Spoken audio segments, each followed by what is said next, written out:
Non, vous n'allez pas pouvoir être 100% bilingue en 10 jours seulement en partant de zéro, mais 10 jours c'est largement suffisant pour faire des progrès fulgurants en anglais pourvu d'apprendre les bonnes choses. Grâce à cette formation complète pour débutants, vous allez pouvoir apprendre les bases de la grammaire anglaise en seulement 10 jours et pouvoir tenir votre première conversation en anglais. J'ai appliqué la loi de Pareto à l'anglais et j'ai sélectionné les 20% des règles de grammaire essentielles à maîtriser pour parler anglais couramment. Cette formation complète niveau débutant est exactement ce qu'il vous faut si vous voulez faire des progrès rapides en anglais mais que vous ne savez pas quoi apprendre. Regardez une leçon par jour pendant 10 jours et vous aurez les bases de la grammaire essentielles à connaître en anglais pour vous exprimer à l'oral. Vous allez pouvoir regarder dans la description et cliquer sur les leçons que vous voulez regarder au fur et à mesure. Avant de démarrer, vous pouvez également vous procurer le programme sur un mois gratuit que j'ai confectionné pour vous pour accompagner cette vidéo. C'est dans la description ou flashez le QR code à l'écran. Avec les leçons numéro 1, 2 et 3, vous allez pouvoir apprendre les temps les plus courants utilisés en anglais. Sachez que 20% des temps sont représentés 80% du temps lorsqu'on parle à l'oral. Donc avec le top 5 que je vous mets à l'écran tout de suite, vous allez pouvoir déjà converser en anglais facilement. La leçon numéro 1 portera sur le présent simple et le présent continu. En numéro 2, vous allez avoir le passé avec le present perfect et le passé simple. Et en numéro 3, on parlera du futur. Je vous laisse avec la leçon numéro 1 et on se retrouve juste après. Bye! Hello, bienvenue dans cette nouvelle leçon. On va voir comment utiliser et quand utiliser le présent simple en anglais. Sachez qu'il existe 2 termes principaux pour pouvoir exprimer le présent en anglais. On a soit le présent simple, I like tea, I am French, I speak English, soit le présent continu, I'm learning English, I'm reading a book. Sachez que le présent simple est le temps le plus utilisé en anglais. Il est utilisé dans 57% du temps quand on parle à l'oral. Donc c'est le temps qui va le plus vous servir et c'est celui qu'on voit aujourd'hui. Il est donc beaucoup plus utilisé que le présent continu. Donc le présent simple et le présent continu sont 2 temps présents en anglais, mais il y en a un qui est beaucoup plus utilisé que l'autre. Là ici vous voyez que le présent simple prend toute la place quasiment. Enfin voilà, c'est le temps le plus représenté et le plus utilisé en anglais. Le deuxième temps le plus utile sera un temps passé, le passé simple, également appelé prétérit. Ce sera l'objet d'une prochaine leçon. On a après un futur simple, le present perfect, et le présent continu n'est qu'en 5e position. Donc voyons le présent simple, le temps le plus couramment utilisé en anglais, et voyons à quoi il sert. Numéro 1, il sert à parler de ses goûts, de ce qu'on aime et de ce qu'on n'aime pas. Donc c'est pareil qu'en français. En français, quand vous parlez de ce que vous aimez ou non, on utilise un présent simple. J'aime lire des romans, j'adore regarder des séries en anglais. En anglais, c'est pareil, c'est le présent simple qui servira dans ce cas de figure. I like to read novels. I like to read novels. J'aime lire des romans. I love to watch series in English. I love to watch series in English. J'adore regarder des séries en anglais. I hate to be late. I hate to be late. Je déteste être en retard. Numéro 2, le présent simple sert à décrire ses habitudes. Donc quand vous dites par exemple « je me lève à 7h tous les matins », c'est quelque chose qui est toujours vrai, c'est une routine. En français, on a un présent simple, en anglais également. I wake up at 7 a.m. every morning. I wake up at 7 a.m. every morning. I drink green tea for breakfast. I drink green tea for breakfast. Je bois du thé vert pour le petit déjeuner. I always read a book before going to bed. Je lis toujours un livre avant d'aller au lit. Le présent simple sert également à, numéro 3, parler de soi, donc votre identité, situation familiale, travail, etc. Forcément, quand vous parlez de tout ça, c'est quelque chose qui est toujours vrai. Vous êtes français, vous avez 2 enfants, vous êtes prof d'anglais ou autre, ça ne va pas changer, donc c'est bien du présent. I'm French. I'm French. Je suis français ou française. I work as an English teacher. I work as an English teacher. Je travaille en tant que prof d'anglais. I have 2 children. I have 2 children. J'ai 2 enfants. Le présent simple sert également à, numéro 4, énoncer des faits toujours vrais et des vérités générales. En gros, c'est comme en français, le soleil se lève à l'est, l'eau bout à 100 degrés. C'est quelque chose qui est toujours vrai, ça ne va pas changer. Donc là, c'est du présent simple également en anglais. The sun rises in the east. The sun rises in the east. Le soleil se lève à l'est. Water boils at 100 degrees. Water boils at 100 degrees. L'eau bout à 100 degrés. Le présent simple sert également à numéro 5, donner son avis ou son opinion. Là, c'est pareil. En français, on va dire « je suis d'accord avec toi, je pense que c'est une bonne idée ». C'est du présent simple. On aura du présent simple également en anglais. I agree with you. I agree with you. Je suis d'accord avec toi. I think it's a great idea. I think it's a great idea. Je pense que c'est une bonne idée. Le présent simple est donc très facile à conjuguer. Pour toutes les personnes sauf la troisième du singulier, il suffit d'utiliser la base verbale sans to. Donc là, la base verbale, c'est quoi? C'est votre verbe non conjugué. Donc par exemple, to speak, parler. Voilà, to speak, c'est votre verbe non conjugué. Et pour le conjuguer, il suffit simplement d'enlever to. Tout simple. Il n'y a pas de terminaison à ajouter. I speak English. Je parle anglais. I speak English. On a par exemple to work, travailler. Donc là, votre verbe il est non conjugué. Vous voyez qu'en français, on rajoute un S, ES, pour tu travailles. Voilà. Travailler se transforme en tu travailles. En anglais, c'est beaucoup plus simple. On enlève to et ça nous donne you work from home. You work from home. Tu travailles de la maison. To like, aimer. Pour le conjuguer à la première personne, on enlève seulement to. I like travels. I like travels. J'aime les voyages. Pensez quand même bien à mettre un S à la troisième personne du singulier. C'est la seule subtilité du présent simple, la seule conjugaison qu'il faut vraiment retenir. Donc, par exemple, il aime ses enfants très fort. He loves his children very much. He loves. Là, on rajoute un S. Elle apprécie de lire des romans. Donc là, enjoy va prendre un S parce que c'est la troisième personne du singulier. She enjoys reading novels. She enjoys reading novels. Ça me rappelle mon enfance. It reminds me of my childhood. It reminds me of my childhood.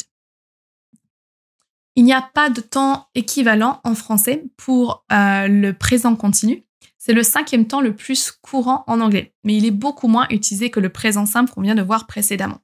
Donc le présent continu, vous voyez qu'il est ici, il est beaucoup moins utilisé que le présent simple, même si c'est un autre temps présent. Il se construit avec le verbe être, to be, plus ce qu'on appelle le gérondif. Donc ça, c'est juste votre verbe avec ing.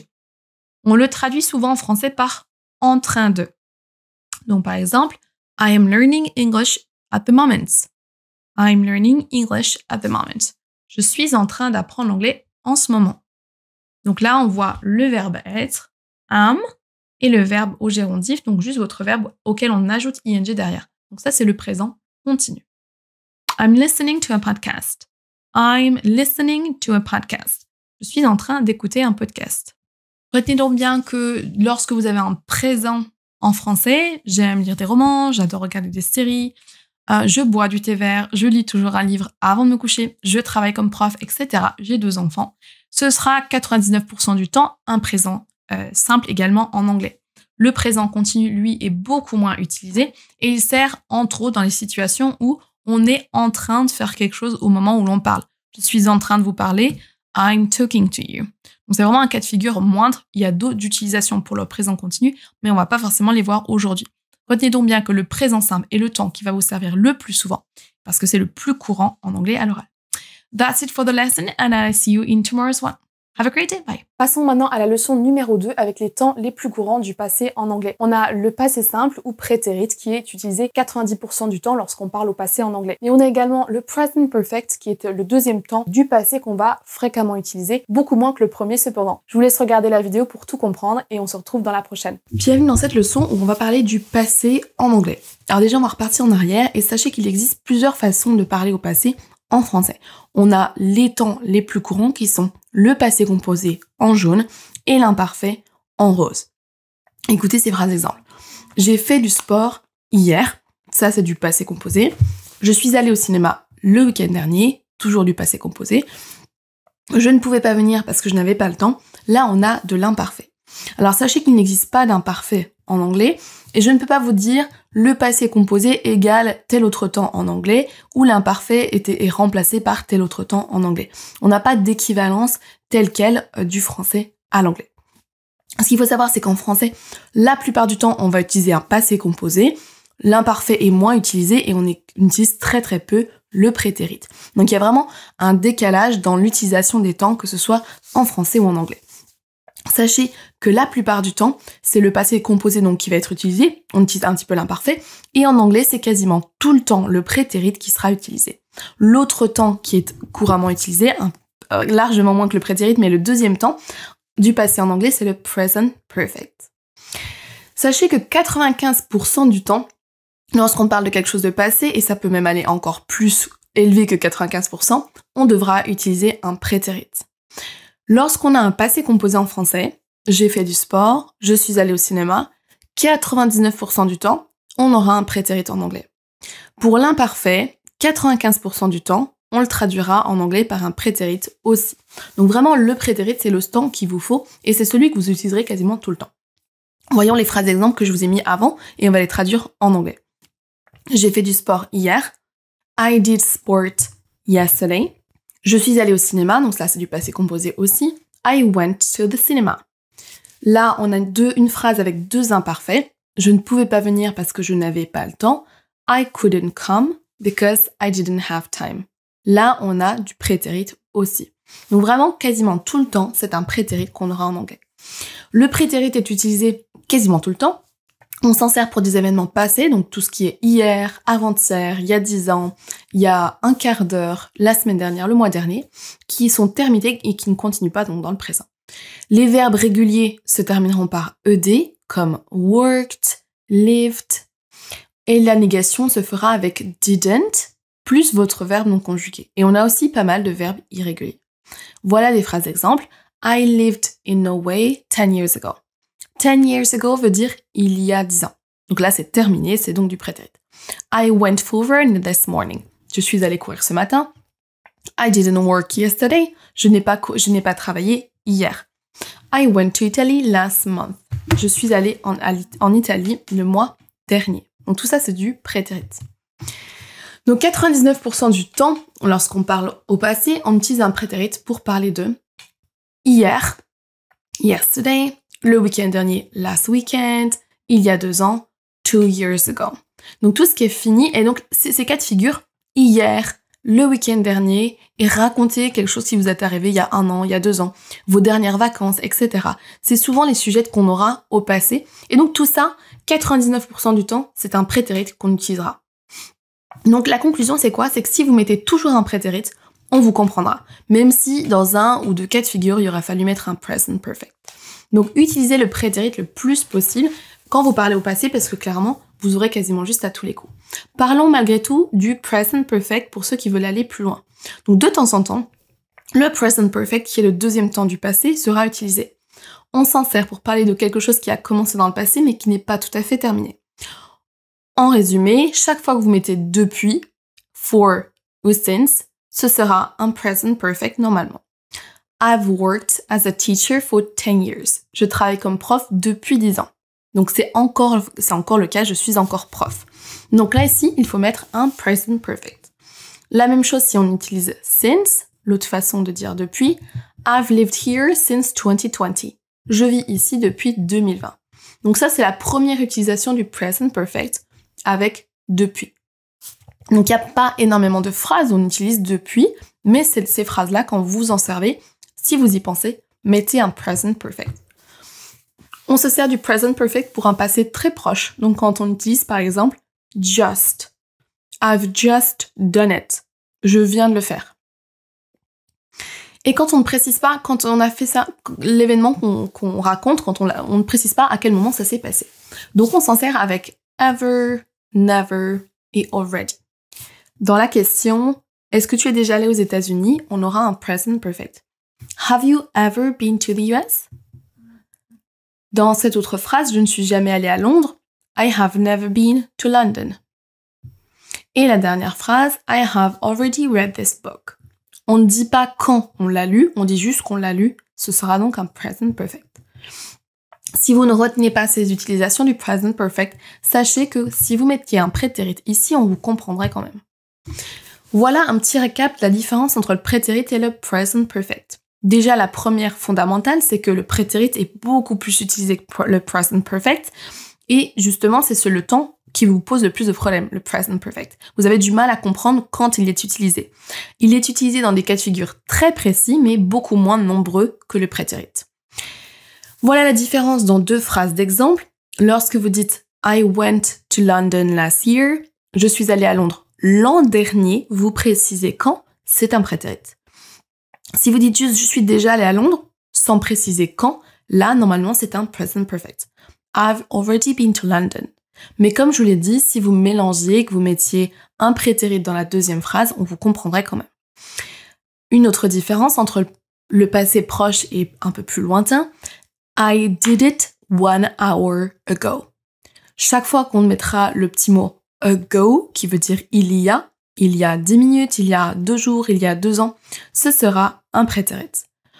Et la deuxième phrase, I've just done it. Vous venez de le faire. Là, normalement, c'est un present perfect. Qu'est-ce qui se passe si vous vous trompez? Si vous mélangez les temps, on vous comprendra quand même. Si par exemple, vous dites cette phrase, Yesterday, I work very late. En mettant un présent, work, au lieu d'un prétérit, worked. On vous comprendra quand même. Il y a énormément de Français qui ont du mal à utiliser le prétérit et qui utilisent le verbe non conjugué ou le verbe au présent. On vous comprend quand même. Si vous utilisez un present perfect au lieu d'un prétérit, par exemple, Yesterday, I've watched a film.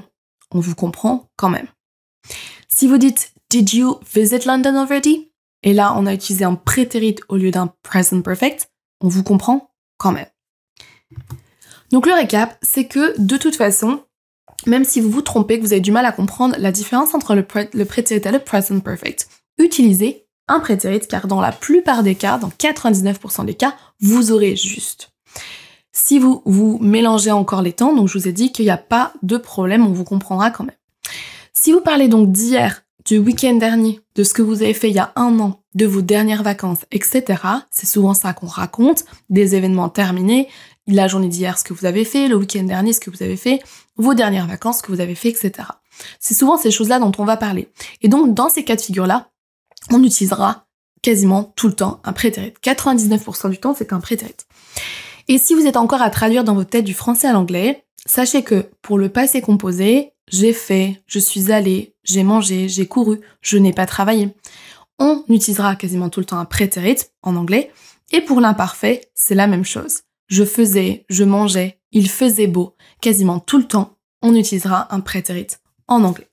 J'espère que cette dernière slide récap vous aidera à prendre conscience que la différence entre le present perfect et le prétérit est vraiment complètement différente. Oui, le present perfect vous donne du fil à retordre, mais il est beaucoup moins utilisé en anglais, donc il y a moins besoin de s'en servir. Donc, utilisez du prétérit et vous aurez juste quasiment à tous les coups. Je vous souhaite une bonne journée et je vous dis à la prochaine. Passons maintenant à la leçon numéro 3 avec comment parler du futur en anglais. Il y a 4 alternatives possibles en anglais. On peut soit utiliser le futur simple avec will.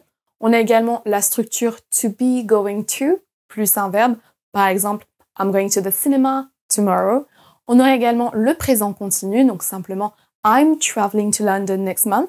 Et on a parfois aussi, dans une moindre mesure, le présent simple, donc tout simplement the train leaves at 5 p.m. Dans cette leçon numéro 3, vous allez comprendre la distinction entre ces 4 options différentes pour pouvoir parler du futur en anglais. Vous allez voir que toutes ne sont pas représentées avec la même fréquence. Il y a 2 tournures spécifiques qu'on va utiliser la plupart du temps pour s'exprimer au futur. Je vous laisse découvrir tout ça dans la leçon et on se retrouve plus tard. Cette leçon porte donc sur le futur. On va voir tout d'abord qu'il existe plusieurs façons de parler au futur en français.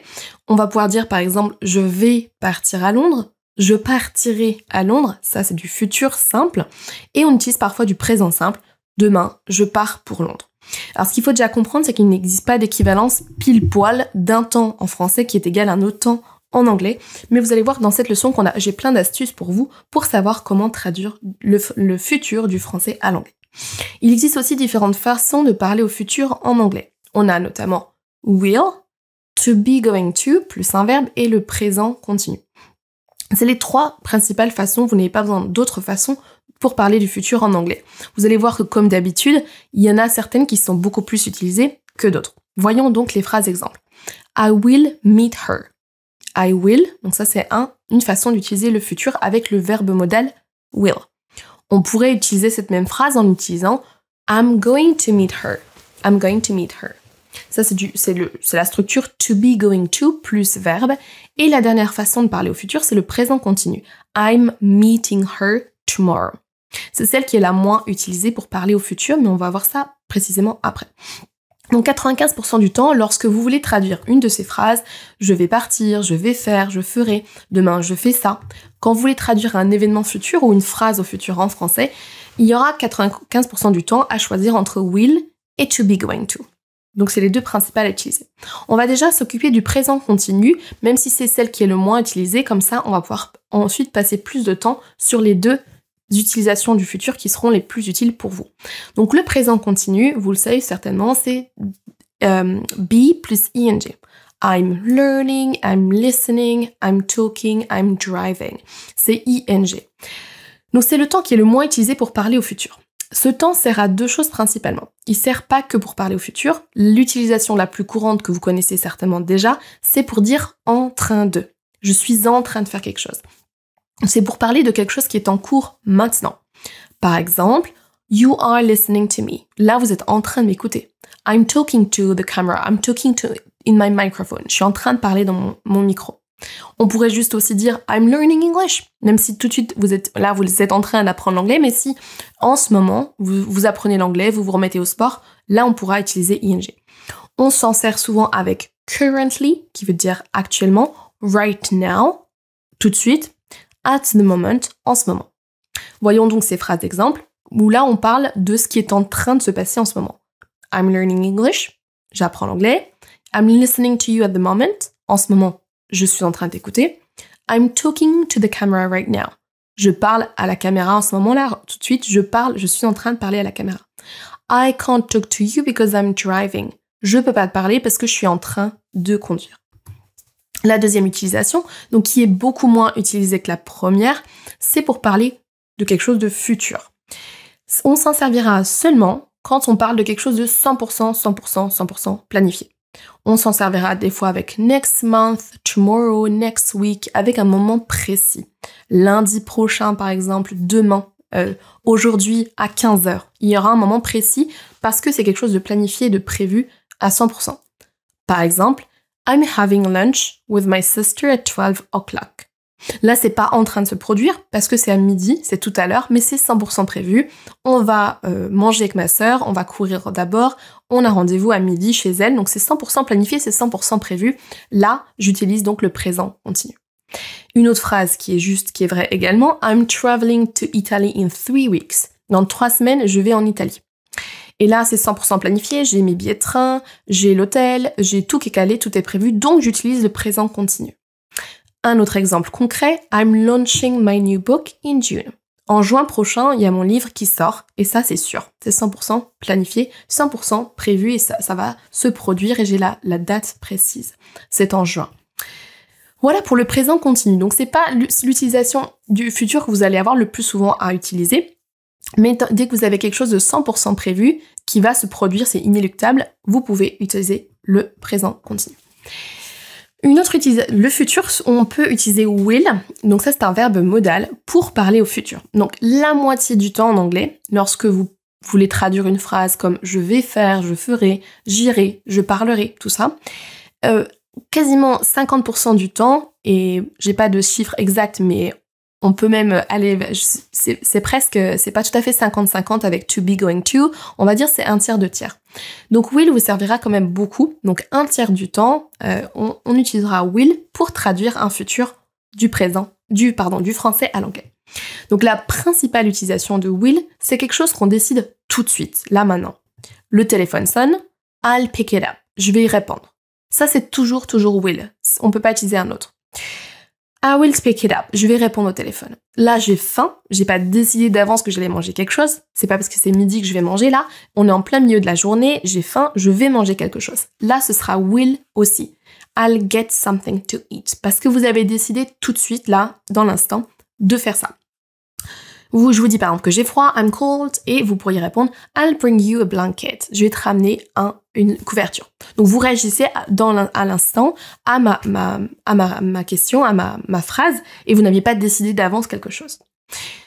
Sachez que juste après, je vais vous expliquer qu'est-ce qui se passe si on se trompe. Si là, par exemple, vous aviez dit « I'm going to pick it up », vous allez voir rapidement qu'il n'y a pas de problème, on vous comprendra quand même. Mais dans ces exemples-là, quelque chose qui est décidé sur l'instant, c'est « will ». La deuxième utilisation de « will », la plus courante, c'est pour parler d'un futur lointain, quelque chose, on n'est pas sûr que ça se produira, un jour peut-être. « One day, I'll speak English fluently ». Un jour, peut-être, je parlerai anglais couramment. Notez que souvent, dans ces futurs lointains, en français, on aura un futur aussi. Je parlerai. Peut-être qu'un jour, j'irai au Japon. Un jour, je me marierai. C'est des choses éloignées. Nous, on se sert du futur simple, en français, pour parler de quelque chose, on n'est pas sûr que ça se produise. Ou alors, si ça se produit, c'est vraiment pas tout de suite. I'll speak English fluently. Donc là, c'est pas très positif comme phrase. Un jour, je parlerai. C'est pas sûr. C'est vraiment, on sait pas quand. On pourrait dire I'll travel to Japan someday. J'adore le Japon. Un jour, j'irai là-bas. Mais je sais pas du tout quand, c'est pas prévu, c'est lointain, c'est abstrait. Notez la différence entre la phrase I'll speak English fluently, un jour je parlerai couramment anglais, et I'm going to speak English fluently soon. Il manque juste un mot. I can feel it. Je le sens, je vais parler anglais couramment bientôt. Avec I'm going to speak, là, ça va être plus proche, et c'est un futur plus proche qu'avec will. Donc les deux utilisations de will, c'est l'immédiateté, là tout de suite je décide, et aussi un futur lointain. Il y en a d'autres, mais voilà les principales. On va passer maintenant à to be going to. À peu près 2/3 du temps, lorsque vous voulez parler de quelque chose de futur, demain, après-demain, dans 3 jours, dans 1 an, ce sera avec to be going to. Donc vous avez souvent le choix entre will globalement et to be going to. C'est les deux principales façons de parler au futur, en anglais. On se sert de to be going to pour des événements qu'on a prévus avant le moment où on en parle. Donc on va voir des exemples tout à l'heure où on va différencier will et to be going to avec les mêmes phrases. Par exemple, aujourd'hui je vais vous parler du futur en anglais. C'est quelque chose que j'avais prévu d'avance. Je suis pas arrivée ce matin en me disant bah tiens qu'est-ce que je vais raconter. Ça pourrait être le cas. Peut-être qu'il y a des profs et certaines situations où sur l'instant vous dites tiens qu'est-ce que je vais pouvoir leur raconter. Ok, today we'll discuss whatever, the news. Aujourd'hui, allez, on va parler d'actualité. Là, ce serait pas prévu. Aujourd'hui, c'est prévu, j'allais vous parler du futur, donc I'm going to teach you the different future in English. C'était prévu avant que je vous parle. Deux autres exemples. I'm going to make a cake this afternoon because it's my son's birthday. C'est l'anniversaire de mon fils, donc cet après-midi, j'ai prévu, je le sais d'avance, ça fait une semaine que j'y pense, je sais que cet après-midi, je vais faire un gâteau. We're going to visit Japan next month. Nous allons visiter le Japon le mois prochain.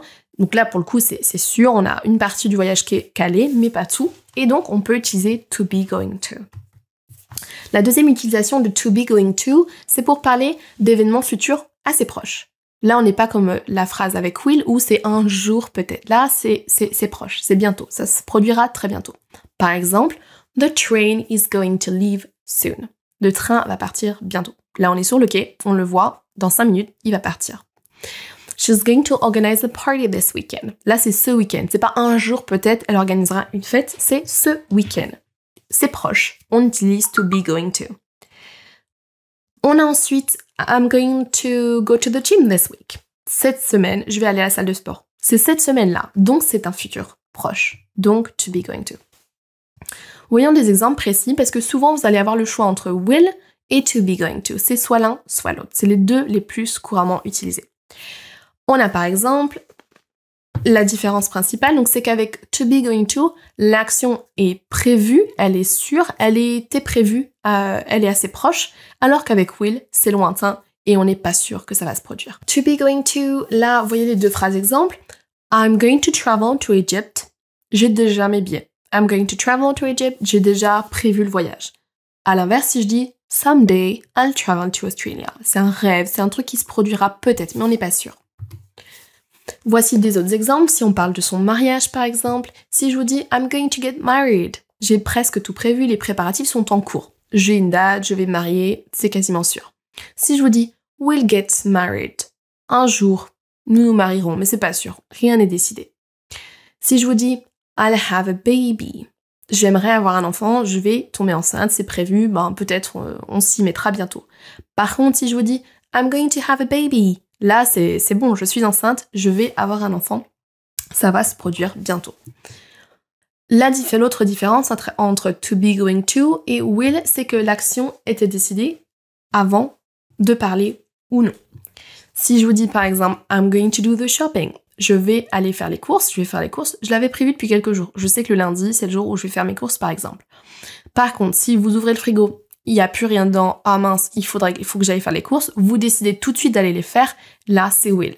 I'll get something to eat from the supermarket. I'll get something now. Là, c'était pas décidé d'avance. Faisons un récap entre les différentes utilisations, les différentes façons de parler au futur en anglais. Donc vous avez 3 façons de parler au futur en anglais. On a will, to be going to, plus verbe non conjugué, et le présent continu. Comme je vous l'ai dit, 95% du temps, on choisira entre will et to be going to. Et si on devait choisir entre les deux, la plus utilisée, c'est souvent to be going to. Dans les phrases comme « je vais manger quelque chose parce que j'ai faim », là, on utilisera will, on a décidé tout de suite sur l'instant.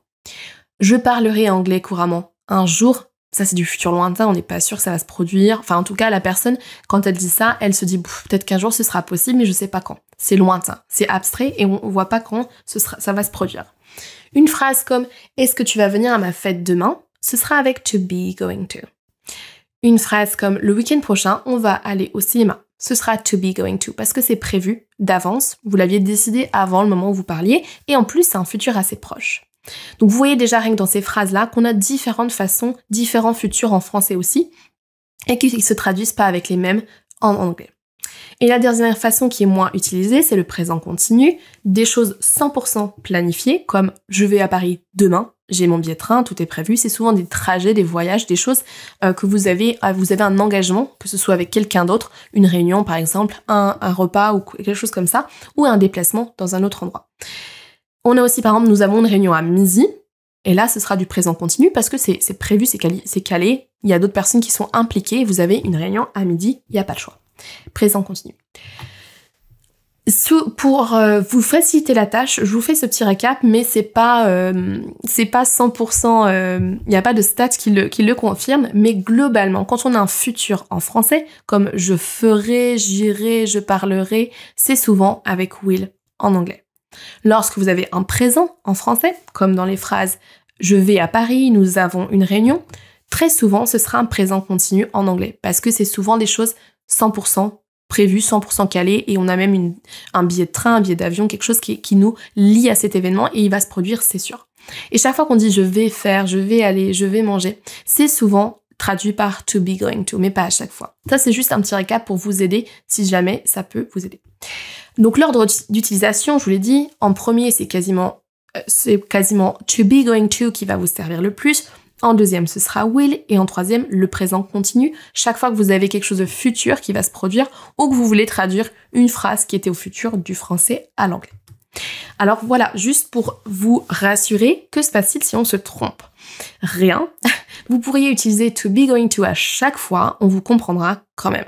Si justement vous êtes un peu en galère chaque fois que vous parlez de demain je ferai ça, je vais faire ça, et vous êtes toujours en train de vous mélanger les pinceaux entre will, to be going to et le présent continu, vous pourriez faire le choix de n'utiliser que to be going to à chaque fois, on vous comprendrait quand même.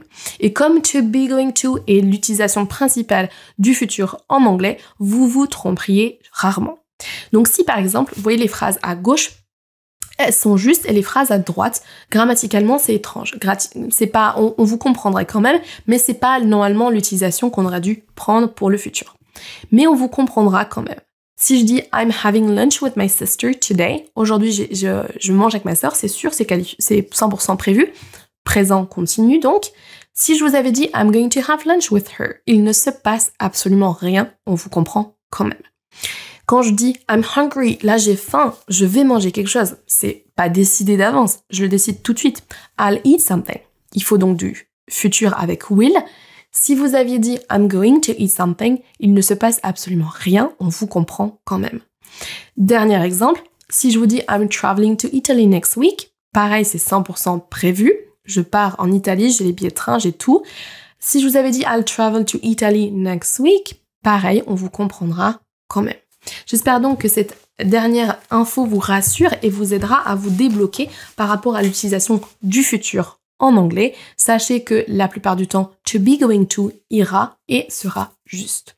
Je vous souhaite une excellente journée et je vous dis à la prochaine vidéo. Bye bye. Dans cette leçon numéro 4, on va voir ensemble comment traduire l'expression « il y a » en anglais. Sachez qu'en français, cette expression sert à deux choses différentes. Soit vous allez dire « il y a » plus parler d'une durée. Par exemple, il y a 10 ans, j'habitais en Norvège.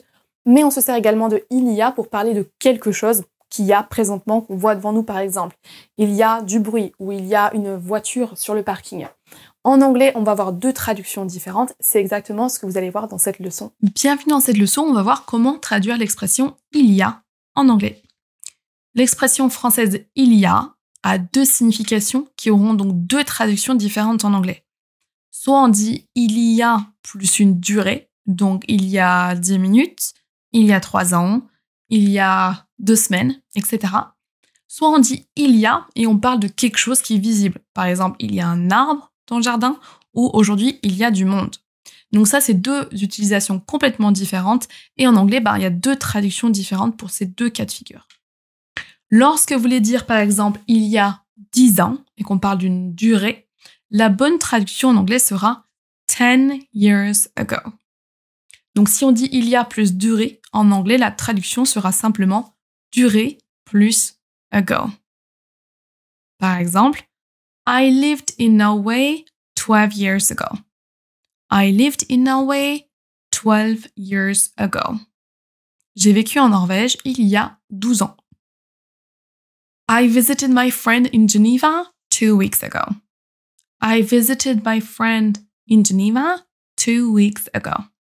J'ai rendu visite à mon ami à Genève il y a 2 semaines. 2 weeks ago. Il y a 2 semaines. Have you ever visited London? Yes, it was 2 years ago. Have you ever visited London? Yes, it was 2 years ago. Voilà, pendant qu'on est là, juste une petite info en plus. Lorsque vous utilisez cette expression avec ago, notez qu'en anglais, on aura toujours un prétérit. Ago, il y a 12 ans. Ça signifie que c'est terminé, que ce que vous êtes en train de parler n'est plus vrai. Donc, par exemple, j'ai vécu en Norvège il y a 12 ans, c'est forcément révolu et fini. Et donc, ce sera un prétérit ici. On reverra ça en détail dans une future leçon, mais sachez que ces temps ici, là, ces verbes lived, visited et ici was, c'est en fait du prétérit. L'expression française « il y a » sert également à décrire ce qu'on voit. Donc, on va parler de quelque chose qui est présent devant nous. Par exemple, donc, il y a beaucoup de monde aujourd'hui. On voit qu'il y a du monde. Là, on n'a plus une histoire de durée. Et donc ça, l'expression, la traduction en anglais, ce sera « There are a lot of people today ». There are a lot of people today. Il n'y a qu'un seul œuf. On ne peut pas faire un gâteau. There is only one egg left. We can't make a cake. There is only one egg left. We can't make a cake. Je n'ai pas pu dormir la nuit dernière. Il y avait trop de bruit. I couldn't sleep last night. There was too much noise. I couldn't sleep last night. There was too much noise. Donc là, on voit différentes expressions. Donc en français, on a il y a à chaque fois. Il y avait, pardon, pour la dernière. En anglais, vous voyez qu'on a there are, there is, there was. Voyons un petit peu qu'est-ce qu'il faut utiliser quand. Lorsque la phrase est au présent et qu'on traduira il y a, il faudra utiliser deux choses différentes. There is, s'il y a ensuite quelque chose de singulier, par exemple, il y a un arbre, l'expression équivalente en anglais sera there is one tree. There is one tree. Donc là, c'est there is, plus singulier. En français, quand il y a plusieurs choses, c'est toujours la même expression. Il y a, on n'a pas un pluriel, mais en anglais, il faut mettre au pluriel. Donc, quand il y a beaucoup d'arbres, en français, c'est toujours il y a, mais en anglais, attention, ce n'est plus there is, mais there are. There are a lot of trees. There are a lot of trees. Il y a beaucoup d'arbres. Donc, there are plus un pluriel derrière. Pour le passé, et quand on voudra traduire il y avait ou il y a eu, par exemple, il y a eu un arc-en-ciel ou il y a eu de l'orage hier, il faudra utiliser donc de nouveau deux cas de figure différents, suivant si on a un singulier derrière ou un pluriel. There was plus un singulier. Par exemple, il y a eu un arc-en-ciel après la pluie. There was a rainbow after the rain. There was a rainbow after the rain. Il y a eu donc un arc-en-ciel après la pluie.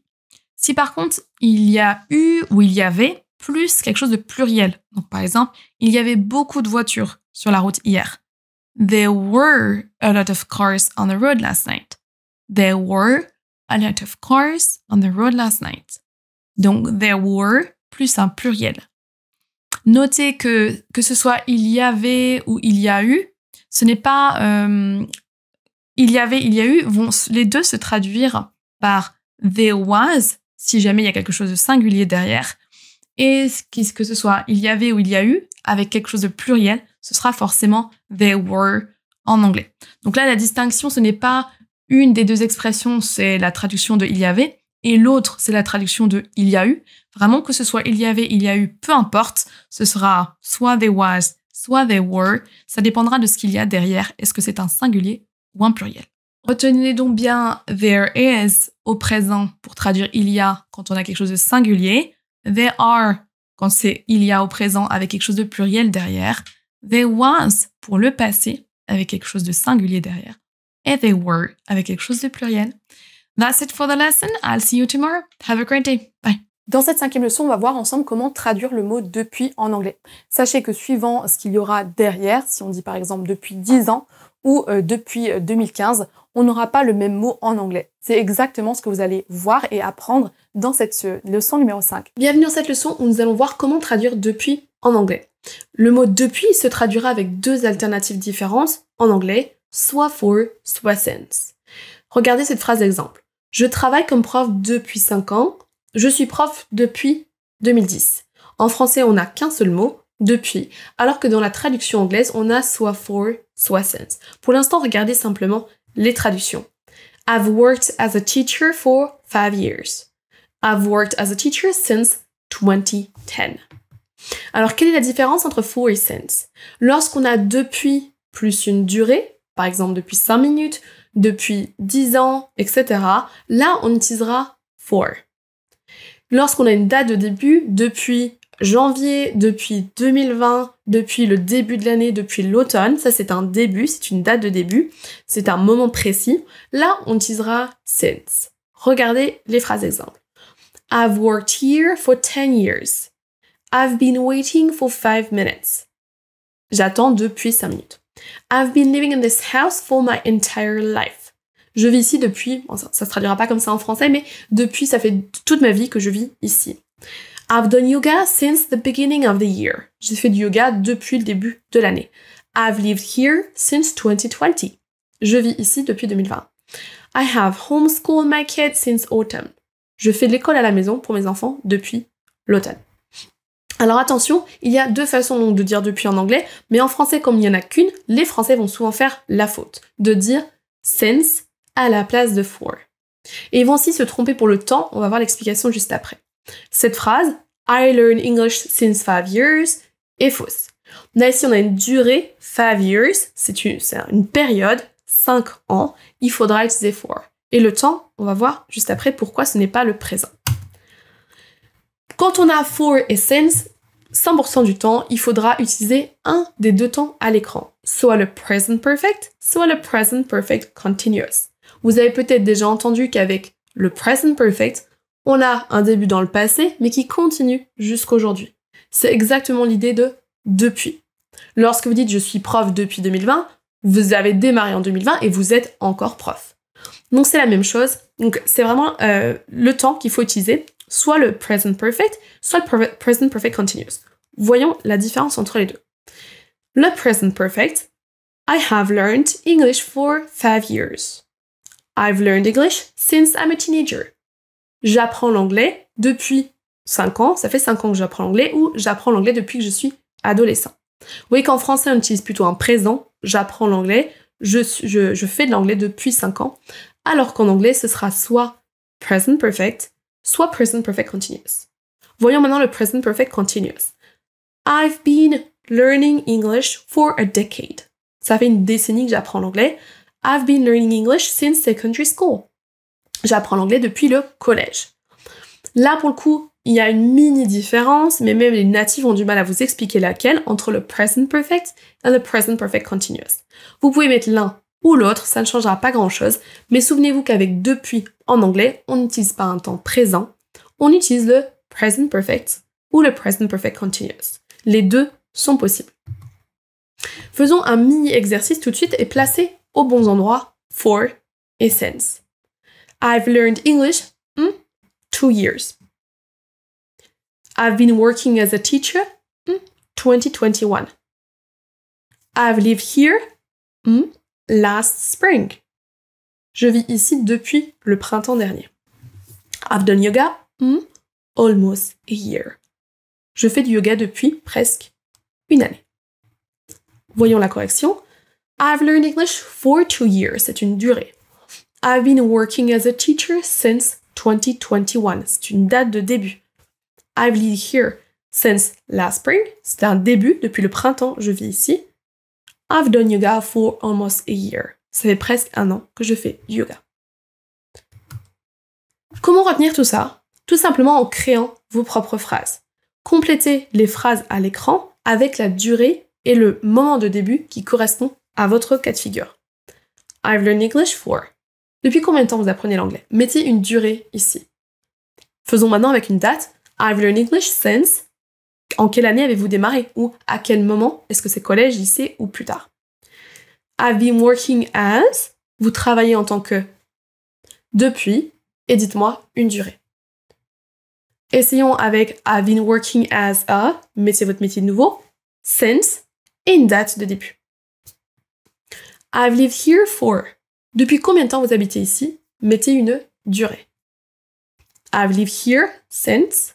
Et dites-moi la date de début, soit une année, soit un moment de l'année comme une saison par exemple. C'est tout pour cette leçon. Voilà donc la différence entre for et since en anglais, qui les deux veulent dire depuis. Dans cette leçon numéro 6, on va voir ensemble comment exprimer l'obligation en anglais. Comment traduire l'expression « il faut que » ou « je dois ». Vous allez voir dans cette leçon qu'il y a deux alternatives possibles, dont une qui est courante beaucoup plus que l'autre, qui est beaucoup plus fréquemment utilisée. Il y aura to have to et le verbe modal must. Je vous laisse découvrir tout ça dans la prochaine leçon. Dans cette leçon, voyons aujourd'hui un verbe modal must, et également l'expression to have to. Alors, il faut comprendre que ces deux expressions, ces deux verbes, vont être la traduction en anglais du verbe devoir et de l'expression il faut que. Sachez déjà qu'il n'existe pas d'expression comme on l'a en français pour dire il faut que je fasse, il faut que tu fasses, il faudrait que quelque chose. L'expression il faut que, c'est une expression impersonnelle. On ne dit pas je dois faire, on dit de façon impersonnelle il faut que ça se fasse.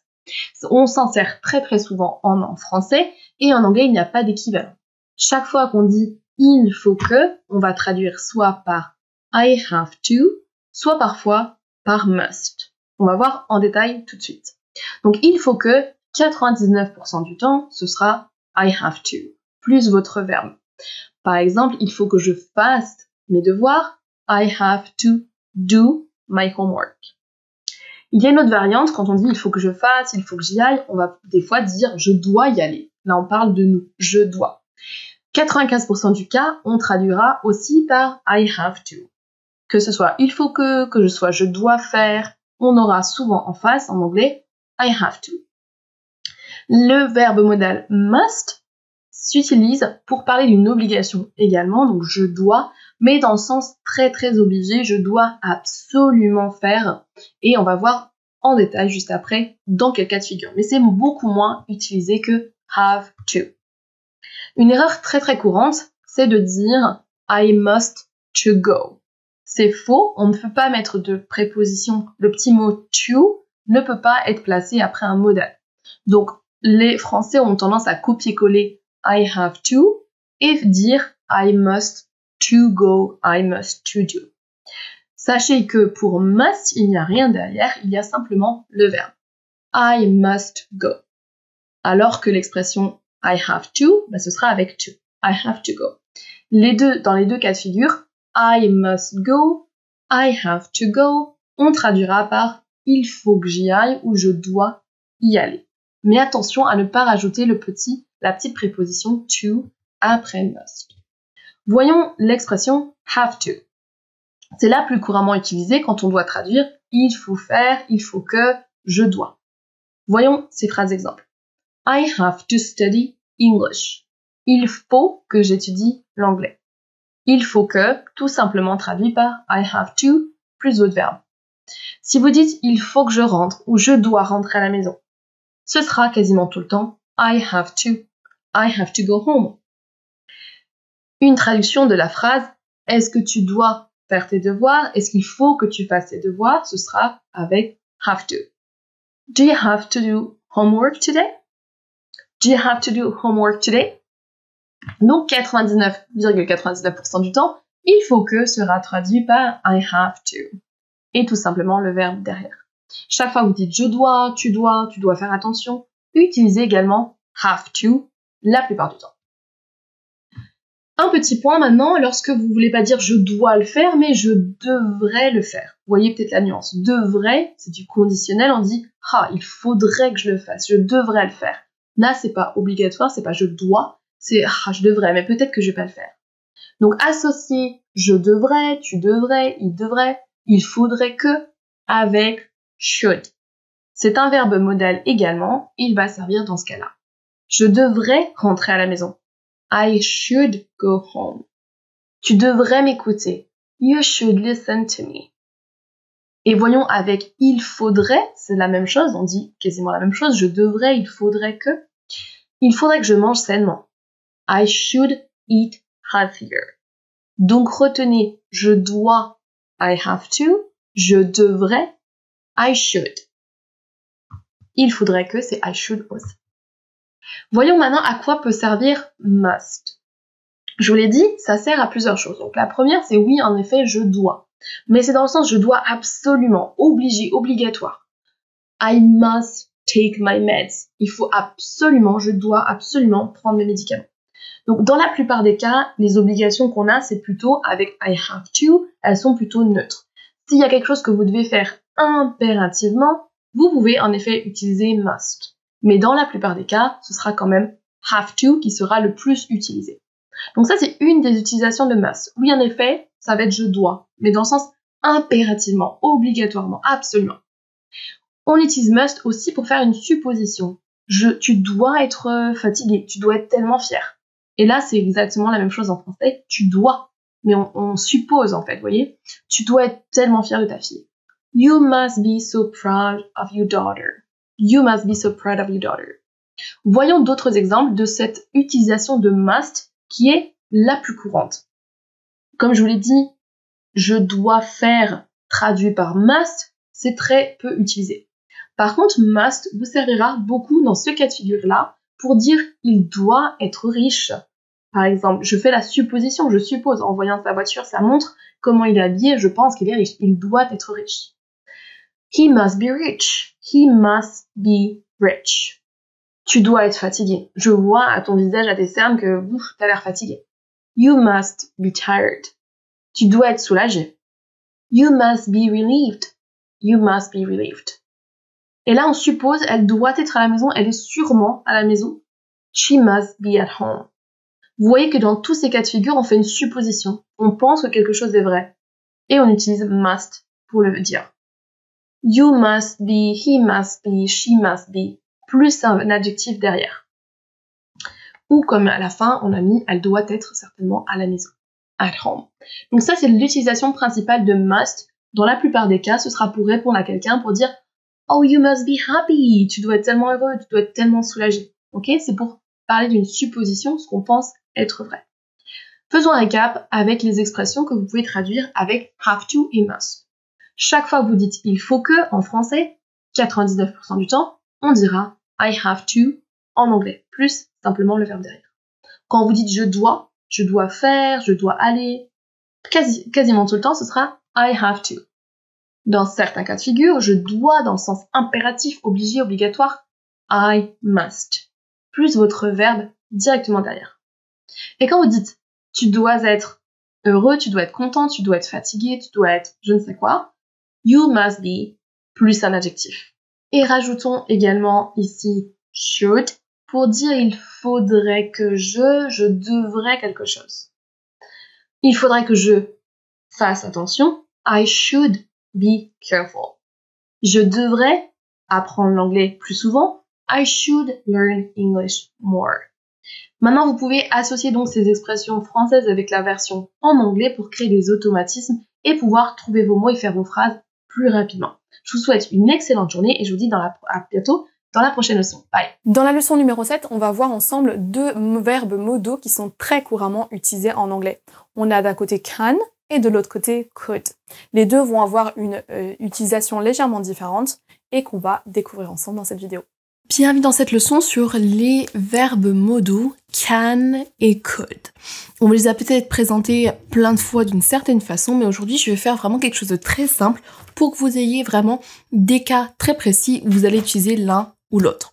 Donc chaque fois que vous voulez traduire le verbe pouvoir, que ce soit au présent, je peux, au passé, j'ai pu, je pouvais, je pourrais, ça c'est le conditionnel, ou au futur, je pourrais, on va pouvoir utiliser can ou could. On va choisir entre les deux.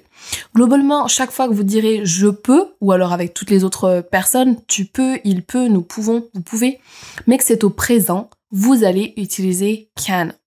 Je peux sera quasiment toujours 99% du temps égal à I can.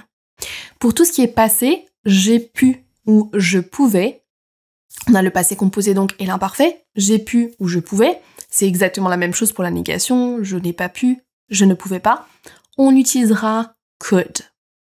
La même chose avec pourrait, là c'est du conditionnel, je pourrais le faire, tu pourrais faire attention, ce sera toujours traduit par could. On va voir les exemples un par un. Mais avant ça, souvenez-vous qu'avec can ou could, on va utiliser ensuite un verbe sans mettre le petit mot to. On ne dira jamais I can to do it, mais directement I can do it. C'est une erreur courante. Donc voyez ces phrases exemples, je peux parler anglais, I can speak English. Vous voyez que là on a peut en français et on a can en anglais. Si on parle au passé, j'ai pu courir hier, on utilisera could. I could run yesterday. Donc quand on dit je peux, tu peux, il peut, nous pouvons, etc., que c'est au présent et que c'est le verbe pouvoir, on utilisera can. Est-ce que tu peux m'aider? Can you help me? Là on pose une question. Je peux le faire. I can do it. Pareil pour la négation, je ne peux pas venir, désolé. I cannot come, sorry. I can't come, I cannot come, sorry. Tu peux m'en parler si tu veux. You can talk to me about that if you want.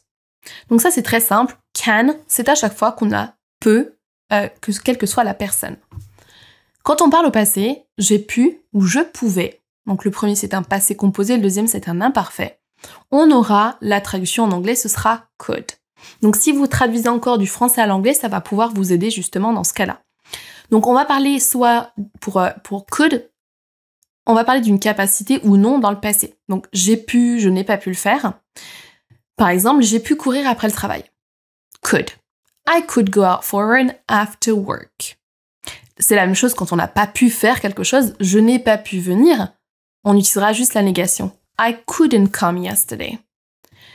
Et là, un imparfait. Quand j'étais petit, je pouvais courir très vite. Pouvait, c'est également could, la traduction en anglais. When I was young, I could run very fast. Donc associez dans votre tête, j'ai pu, je pouvais avec could et je n'ai pas pu, je ne pouvais pas, I couldn't. Bien entendu, c'est la même chose pour tu n'as pas pu, il n'a pas pu, il ne pouvait pas, il pouvait, etc. Voyons voir maintenant le conditionnel. Je pourrais, tu pourrais, il pourrait faire attention, il pourrait faire plus de sport. Là, on parle d'une suggestion, on donne un conseil. Que ce soit à nous, il faudrait que je fasse attention, je pourrais faire attention, etc. Est-ce que tu pourrais me donner un coup de main? Could you give me a hand? Vous voyez que c'est comme tout à l'heure, on pose une question. Tout à l'heure, on demandait Can you help me? Est-ce que tu peux m'aider? Ici, on demande de façon un tout petit peu plus polie, est-ce que tu pourrais m'aider? La même chose pour cette phrase, je pourrais manger moins de chocolat, mais je ne peux pas m'en empêcher. Pourrait, ici, c'est la même chose, ce sera could. I could eat less chocolate, but I can't help it. Je peux pas m'en empêcher. Je suis sûre que tu pourrais le faire tout seul. I'm sure you could do it on your own. Donc voilà, associer aussi pourrait, que ce soit je, tu, il, avec could. C'est une tournure de phrase qu'on utilise très très souvent. Petit récap jusqu'à présent, donc on a au passé, j'ai pu, I could, je pouvais, I could, au présent, je peux, bien entendu toutes les autres personnes c'est la même chose, avec can, I can. Mais qu'est-ce qu'on peut faire au futur pour dire je pourrais, je vais pouvoir ou je pourrais? Alors là, c'est pas possible de dire I will can ou I'm going to can. On peut pas, ça n'existe pas. On peut pas mettre deux verbes modaux l'un à la suite de l'autre. Donc will can, oubliez, c'est impossible. On va être obligé de dire I will be able to. Mot à mot, c'est je serai en mesure de, mais ça faudra dire tout simplement je pourrais. Voyons cette expression to be able to. Vous connaissez peut-être le mot capable, qui veut dire capable, et on a repris seulement la dernière partie, able, qui veut dire apte à faire quelque chose. C'est une autre façon de dire pouvoir, mais qu'on utilise un tout petit peu moins. Donc on peut le mettre à tous les temps, on peut le mettre au présent, au passé et au futur. On va reprendre les phrases une par une. Quand vous dites « je peux le faire », vous pouvez dire soit « I can do it », soit « I'm able to do it ». Les deux sont possibles. Si on reprend le passé, je pouvais ou j'ai pu le faire, on a vu qu'on pouvait dire I could do it, mais on aurait pu dire aussi I was able to do it. Bien sûr, la même chose pour la négation. Au futur, je pourrais le faire ou je vais pouvoir le faire. Là, on n'a qu'une seule option, parce qu'on ne peut pas dire will can, ce sera I will be able to do it. Voyons donc maintenant d'autres exemples avec le futur. Je pourrais, je vais pouvoir. Demain, je vais pouvoir venir. Est-ce que demain, tu vas pouvoir venir? Je pourrais t'aider si tu veux. I will be able to help you if you want. I will be able to help you if you want. Je ne pourrai pas venir ou je ne vais pas pouvoir venir demain malheureusement. I won't be able to come tomorrow, unfortunately. Donc la négation, c'est will not. Et vous voyez qu'on peut l'abréger en won't. I won't be. Donc retenez je pourrais. I will be able to. Et je ne pourrai pas. I won't be able to. Un petit récap pour savoir quand utiliser can et could et la dernière formule qu'on a découvert tout de suite. Je peux. I can. J'ai pu. I could. Je pouvais. I could également. Je pourrais, conditionnel, I could de nouveau. Et attention, je vais pouvoir ou je pourrai. I will be able to. Voilà pour cette leçon sur can et could, deux verbes modaux très très utilisés. Faites bien l'association de ces petites expressions, de ces phrases, de ces petits bouts de phrases en français avec l'équivalent en anglais. Ça vous fait des raccourcis.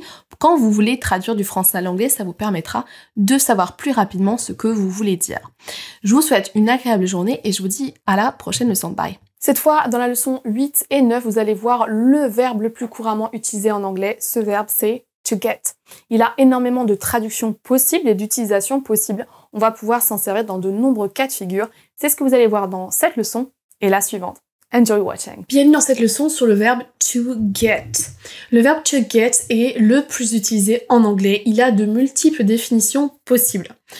Il peut être utilisé comme phrasal verb, c'est-à-dire on ajoute une petite préposition et ça change le sens du verbe. Par exemple, to get along. To get along est un phrasal verb, il veut dire bien s'entendre avec quelqu'un. On a également to get together et on peut utiliser le verbe to get seul. Suivant le contexte de la phrase, il aura différentes définitions et c'est ce qu'on va voir aujourd'hui. Voyez juste ces phrases exemples, écoutez-les pour vous familiariser avec les emplois du verbe to get en anglais. I get along well with my sister. I get along well with my sister. Je m'entends bien avec ma sœur. Let's get together tomorrow. Let's get together tomorrow. On se retrouve demain. I didn't get your email. Je n'ai pas reçu ton mail. I finally got the job. J'ai finalement obtenu le travail, j'ai finalement été embauchée. I got home earlier today. I got home earlier today. Je suis arrivée plus tôt à la maison aujourd'hui. Aujourd'hui, on va se concentrer sur l'utilisation de get lorsqu'il est tout seul. Get, on pourra ajouter des prépositions, mais on verra ça plus tard. Quand get est utilisé seul, suivant le contexte, on pourra le traduire par différentes alternatives. Et on pourra même le remplacer par certains verbes, comme receive, recevoir, travel, voyager, arrive, arriver quelque part, obtain, obtenir. C'est pour ça que de nombreux Français oublient de s'en servir, même si les anglophones s'en servent tout le temps.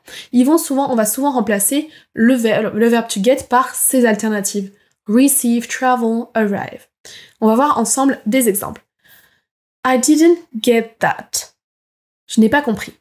Dans cette phrase, get pourrait être remplacé par understand. Did you get my email? Est-ce que tu as reçu mon mail? On pourrait dire Did you receive my email? I got home earlier today than usual. Je suis arrivée plus tôt à la maison que d'habitude. On pourrait dire I arrived home earlier today. Notez avant de démarrer que le verbe to get se dira got, il est irrégulier, au passé. I get what she said. Je comprends ce qu'elle dit. I got home early. Je suis arrivée plus tôt à la maison. Donc le passé, on utilisera got. Alors, dans ces phrases-là, on va voir que le verbe to get pourrait être remplacé par une autre alternative, comme je vous l'ai dit. I didn't get your email pourrait se dire également I didn't receive your email. I got home early. On pourrait dire I arrived home early. I didn't get that. On pourrait dire I didn't understand that. I got a new job. On pourrait dire I obtained a new job. Les alternatives en jaune, receive, arrive, understand, obtain, sont possibles, elles sont un petit peu moins naturelles que le verbe to get, qui est franchement utilisé tout le temps. Voyons point par point les alternatives possibles à get. On a tout d'abord la notion de arriver quelque part dans un lieu. On pourrait donc remplacer get dans ces phrases-là par arrive ou travel. Lorsque vous dites I'll get home soon, vous pourriez dire I will arrive home soon. Donc dans cette phrase-là, get veut dire arriver quelque part. Il a également le sens de voyager, arriver dans une ville, pas forcément juste se déplacer de son domicile à son travail. On pourrait dire I got here by train. Je suis arrivée en train, je suis arrivée ici en train. I traveled here by train. Notez donc que ces alternatives sont possibles. Arrive, travel, elles sont clairement justes, mais naturellement, on aura plutôt tendance à utiliser get dans ces cas de figure. Donc get, vous vous déplacez, vous arrivez quelque part. How did you get to London? I got here by plane. Comment est-ce que tu es arrivé? Comment tu as voyagé jusqu'à Londres? Je suis arrivée en train. My boss gets to the office at 8. Mon patron arrive au bureau à 8 heures. Arrive serait possible, mais get est plus naturel ici. What time will you get there? I'll get there at around 10:30. À quelle heure tu vas arriver là-bas? Je vais arriver à peu près à 10h30. La même chose, on pourrait dire arrive, mais c'est plus naturel avec get. L'utilisation numéro 2 de to get lorsqu'il est seul, c'est pour dire recevoir, obtenir. Il y a un mouvement vers vous. Vous recevez un mail, un cadeau, un coup de téléphone, ou vous obtenez quelque chose, une promotion, un nouveau travail, etc. Donc dans ce cas de figure, get veut dire recevoir, obtenir quelque chose. On pourrait le remplacer par obtain, receive. Mais de la même façon que tout à l'heure, get sera plus naturel. I got a letter. On pourrait dire I received a letter. Did you get my email? Est-ce que tu as reçu mon mail? The kids got presents at Christmas. Les enfants ont reçu des cadeaux à Noël. She moved to LA because she got a new job. Pour obtenir un nouveau travail, décrocher un boulot, ce sera quasiment tout le temps get a job. Ça, c'était l'emploi numéro 2 de get lorsqu'il est seul. On a une autre utilisation de get qui veut dire se procurer quelque chose, que ce soit en le trouvant, en le rapportant ou en allant l'acheter. Ici, donc, il a le sens d'acheter, de payer, de trouver quelque chose suivant le contexte. Voyons quelques exemples. Can I get you a drink? Si vous êtes chez vous, ça veut dire est-ce que je peux t'apporter à boire? Et si vous êtes dans un bar, est-ce que je peux te payer un verre? Si je vous propose Can I get you a drink? je pourrais dire Can I bring you a drink? Est-ce que je peux t'apporter un verre, t'apporter à boire? Mais c'est beaucoup plus naturel de dire get. Là, il y aura un mouvement, je vais chercher une boisson et je vous la ramène. To bring, to get a drink. Si vous voulez vous-même dire je vais aller me chercher à boire, vous pourriez dire I'll get a drink. Une autre phrase exemple, I need to get a new computer, mine is broken. Là, suivant le contexte, soit je vais aller me procurer un ordinateur, je vais sûrement l'acheter. I need to get a new computer. Il faut que je m'achète un nouvel ordinateur. Le mien est cassé.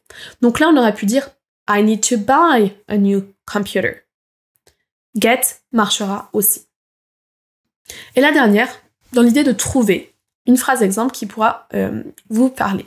Where did you get this information? Où est-ce que tu as trouvé, où est-ce que tu as entendu cette information? Voilà l'utilisation numéro 3 donc de get. Dans ces phrases-là, on pourra donc le remplacer par buy, find ou bring. La numéro 4, c'est to understand. Lorsque vous dites I get that ou I don't get that, vous dites en fait I understand ou I don't understand. Là, pour le coup, les deux sont utilisés beaucoup plus que les variations précédentes. Que vous disiez I don't understand ou I don't get what you say, ce sera la même chose. Mais c'est très courant de dire get. Sorry, I didn't get that. Would you mind repeating? Excusez-moi, je n'ai pas compris. Est-ce que ça vous dérangerait de répéter? Did you get what she said? Est-ce que tu as compris ce qu'elle a dit? Là, ici, on pourrait dire Did you understand what she said?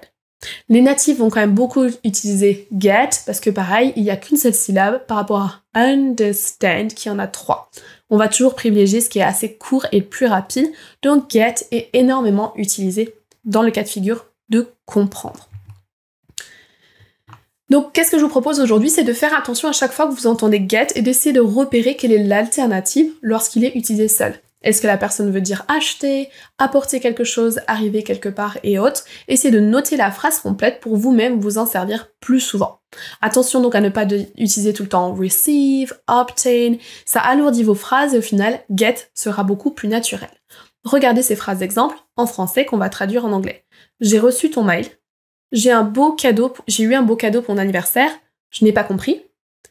Je suis arrivée à la maison. Mon mari a eu un nouveau travail. Dans toutes ces phrases-là, on a un verbe différent en français, mais en anglais, on peut tout le temps utiliser get. On pourra dire I got your email, I got a present for my birthday, I didn't get that, et c'est ok pour dire understand, même si les natifs auront plutôt tendance à utiliser get. I got home, my husband got a new job. Voilà pour cette première leçon sur get. Il faut que vous compreniez que get sert à plein de choses et on va voir d'autres utilisations dans la prochaine leçon, mais sachez qu'on peut démarrer par celle-ci. Get peut être remplacé par certains verbes et en tant que français, on a souvent tendance à utiliser les verbes un peu plus longs, receive, obtain, bring, buy, etc. Pensez à utiliser get dans ces cas de figure. Je vous retrouve dans la prochaine leçon. Bye. Bienvenue dans cette leçon sur get, comme je l'ai dit, le verbe le plus couramment utilisé en anglais. Aujourd'hui, on va voir deux utilisations de get avec quelque chose derrière. Le premier, ce sont les phrasal verbs. Si vous ajoutez une préposition à get, comme get up, get along with, on va obtenir un nouveau mot. Chaque phrasal verb avec get aura une définition différente. Et la deuxième utilisation de get qu'on voit aujourd'hui, c'est les expressions. Get plus un mot derrière, ça va nous donner à chaque fois une définition différente. Comme get pregnant, qui veut dire tomber enceinte, to get fired, se faire licencier. Voyons les phrases exemples qui sont affichées. I get up at 7 a.m. every day. I get up at 7 a.m. every day. Je me lève à 7 heures tous les matins. Do you get along with your siblings? Do you get along with your siblings? Est-ce que tu t'entends bien avec tes frères et sœurs? Pour les expressions, on a par exemple I got pregnant at 28. I got pregnant at 28. Je suis tombée enceinte à 28 ans. My friend got fired. My friend got fired. Mon ami s'est fait licencier. Voyons les principaux phrasal verbs avec le verbe to get. On a get up. I get up at 7. I get up at 7. Je me lève le matin à 7 heures. Get up. C'est se lever, mais on l'utilise plutôt dans le sens le matin, se réveiller à un horaire. On a aussi to get on ou get along. Les deux veulent dire la même chose. She gets on with her boss. She gets on with her boss. Elle s'entend bien avec son patron. On peut également dire she gets along with her boss. She gets along with her boss. On a également to get away qui veut dire partir, souvent pour dire partir en week-end, échapper au quotidien, partir en vacances, etc. They got away for the weekend. Ils ont fait une escapade pour le week-end. To get away. Away veut dire loin de, ça veut dire voilà, on part de quelque part. To get away for the weekend. Vous pouvez dire I need to get away because I'm stressed. J'ai besoin de partir, de prendre l'air, d'aller faire un road trip, une escapade parce que je suis stressée. On a ensuite get by, qui veut dire se débrouiller. Là, on peut s'en servir par rapport à une langue, je me débrouille en espagnol, en anglais, et on peut s'en servir pour financièrement. Je me débrouille financièrement, ça va, ou je ne me débrouille pas à l'inverse. I get by in Spanish.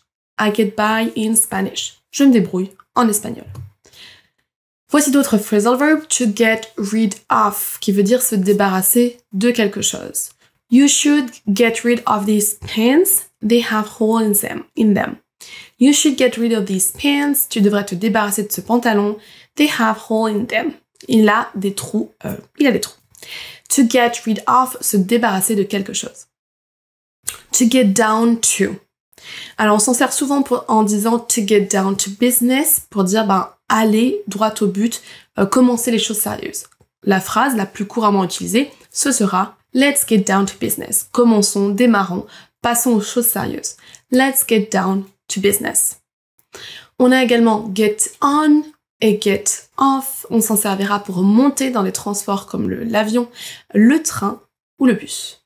To get off, sortir. To get on, rentrer. You have to get off the bus here. Vous devez descendre ici. C'est votre arrêt. C'est là où vous devez descendre. You have to get off here. You have to get off the bus here. Passons maintenant aux expressions les plus courantes avec get. Donc là, c'est tout simplement get plus un autre mot derrière et ça va donner une expression française différente à chaque fois. On a par exemple to get pregnant, tomber enceinte. To get fired, se faire licencier. To get lost, se perdre. To get a chance, avoir une opportunité pour. I got the chance to speak at a conference. J'ai eu l'opportunité de parler à une conférence. To get married, se marier. To get divorced, divorcer. Vous voyez qu'en français, on a un seul mot, alors qu'en anglais, on en a deux. Get married. To get a cold, prendre froid. Get va également être utilisé dans le sens devenir quelque chose, ou quand quelque chose va commencer à. Voyons les phrases exemples et je vous explique juste après. It's getting late. Il commence à se faire tard. It's getting cold. Il commence à faire froid. Vous voyez qu'il y a également ing dans la phrase, que c'est quelque chose qui est en cours à l'heure actuelle, c'est un processus. Chaque fois qu'on a get is getting plus quelque chose derrière, on a souvent une transformation, quelque chose qui est en train de se produire. Il peut commencer à faire tard, commencer à faire froid. On peut commencer à fatiguer. I'm getting tired. Voyons les phrases exemples une par une. Donc, it's getting late, mot à mot. Il devient tard. Il commence à se faire tard. It's getting cold. Il commence à faire froid. Il se met à faire froid. I'm getting better in English. Je m'améliore. Je deviens meilleur. I'm getting better in English. On a également des expressions comme get old. Mot à mot devenir vieux, en français on dira vieillir. To get fat, mot à mot devenir gros, mais ce sera prendre du poids ou grossir en français.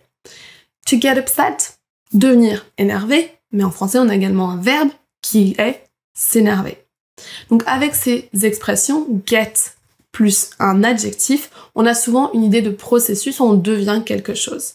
I'm getting tired, it's getting late, it's getting cold, I'm getting better. Je suis en train de devenir, et il y a le nom derrière, il y a l'adjectif juste derrière. Voilà pour cette leçon sur get, je vous retrouve dans la prochaine leçon. Bye! Dans cette leçon numéro 10, vous allez apprendre ce que c'est que le gérondif et aussi comment et quand on s'en sert en anglais.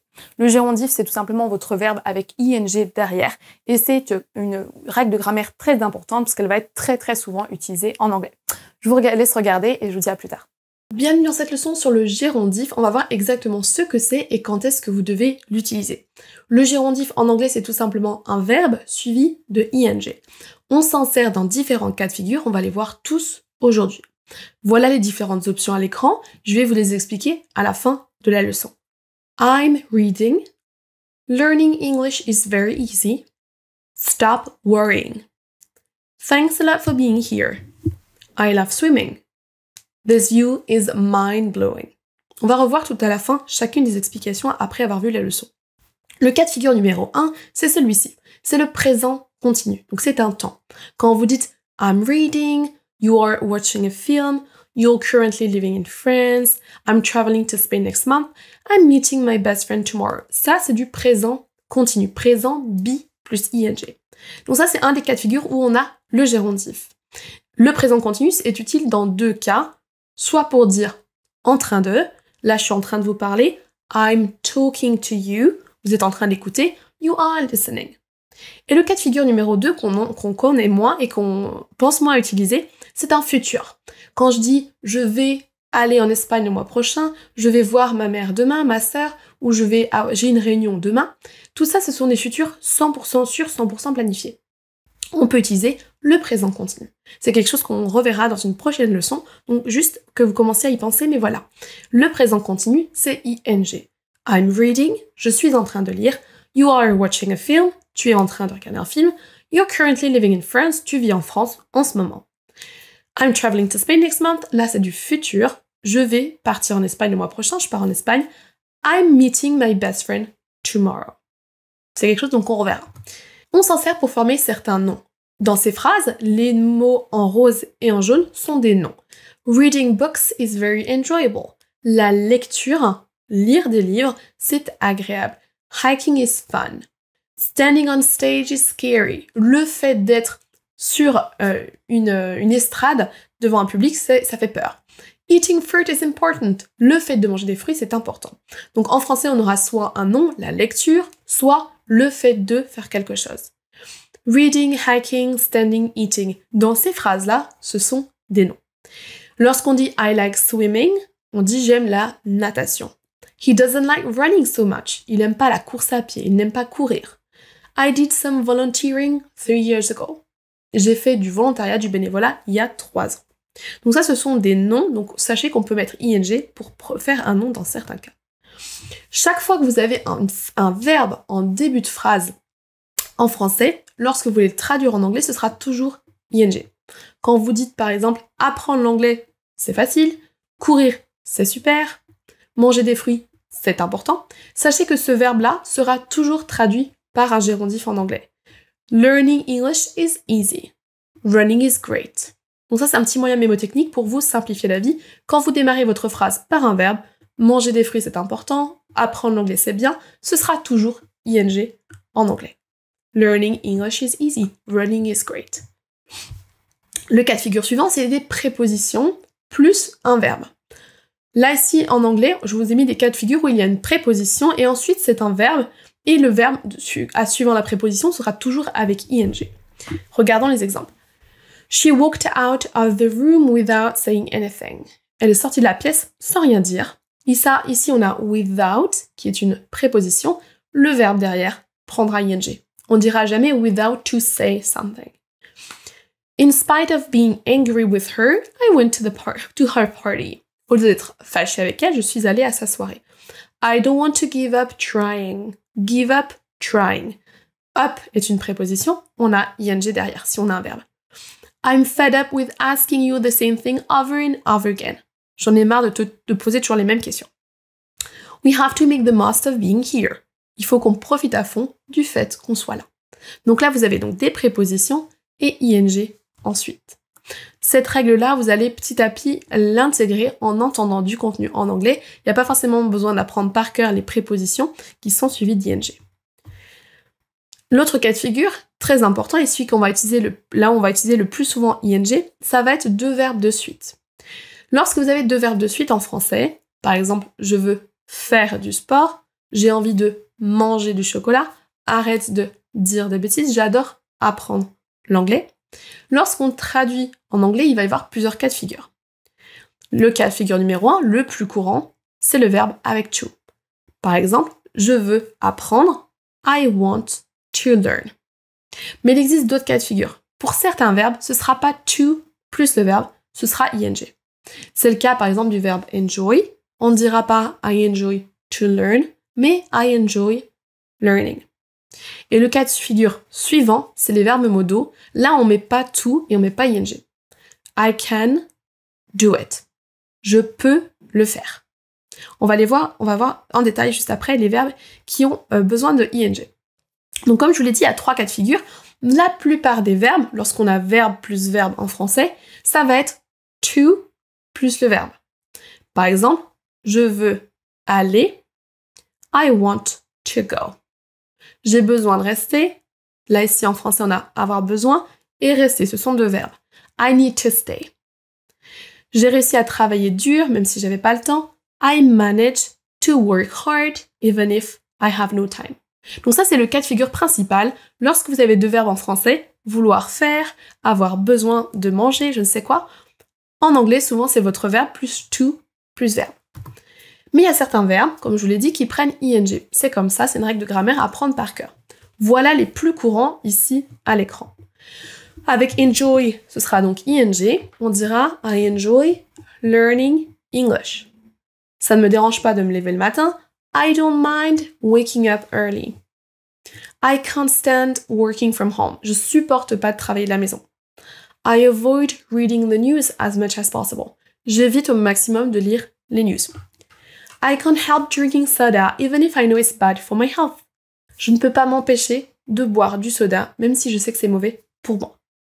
Donc voilà, quelques exemples de verbes qui prennent ing derrière. Lorsqu'en français on a verbe plus verbe. Le cas de figure suivant, quand on a ing, le gérondif, ce sont des adjectifs. Il existe de nombreux adjectifs qui ont ing à la fin.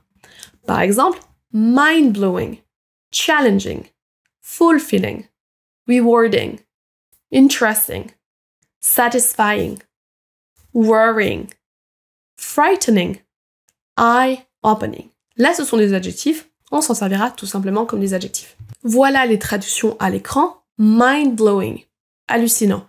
Challenging, challengeant qui représente un challenge. Fulfilling, gratifiant.